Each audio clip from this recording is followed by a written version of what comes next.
My sister and my brother, I'm still telling you till today to tomorrow, that without holiness, no eye shall see the Lord.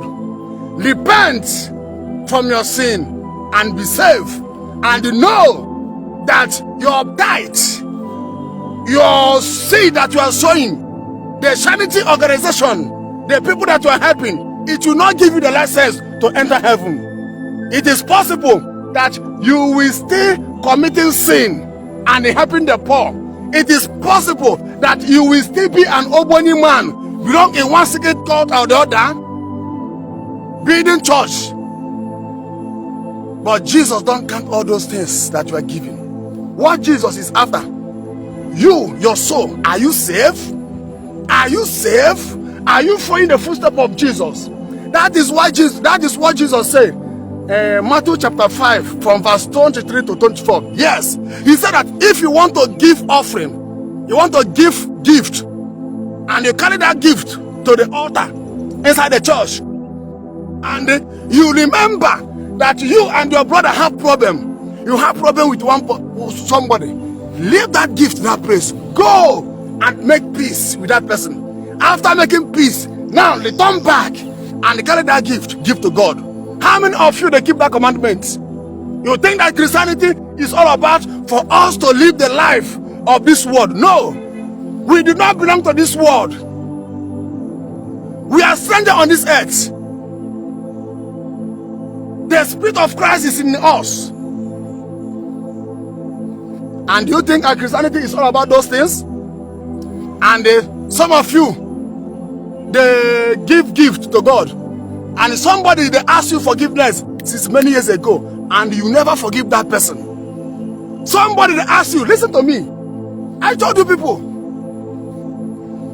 Jesus said that if you don't forgive your brother or your sister, anybody will offend you, and you don't forgive that person, he said, me, I will God in heaven will not forgive you.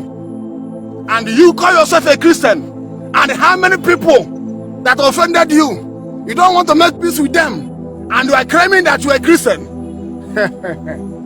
What kind of Christianity are you practicing? The person have offended you. Stephen, they are stoning this man, stoning him. The man, they see wound, a blood, boom, wham, wham, wham, wham, wham, wham, wham, wham, wham. They are stoning this man. They are stoning the man. The man is in pain more than you. When they complain, I will not forgive this person that offended me. Do you know what this person do to me? This person do this, he do that, and you don't want to forgive that person because of what that person do to you. And Stephen was in pain, seeing the people that is stoning him to death, and the people want to buy him. What Stephen said, Father, forgive them, because they don't know what they're doing. That is a real Christian. How many of you can do that? But when you have the mind of Christ, you will have the capacity to do this kind of thing. Even Jesus said it. The disciples of Christ said it. How many of you? And you, when they listen to the sound of my voice, you see they say, I will not forgive this person. He want to buy me. He want to kill me. But Stephen saw the people where they buy him. And they not ask Stephen forgiveness. And Stephen forgive them. Listen to me. Listen to me. As a Christian you are, I can see those people that are insulting Jesus, though I don't have time for them, because Jesus have said those things that will happen in this end time. So all those things that you people are seeing on social media, they are speaking against Jesus, blah blah blah. My brother, my sister, carry those things back one side. Jesus have spoke what will happen.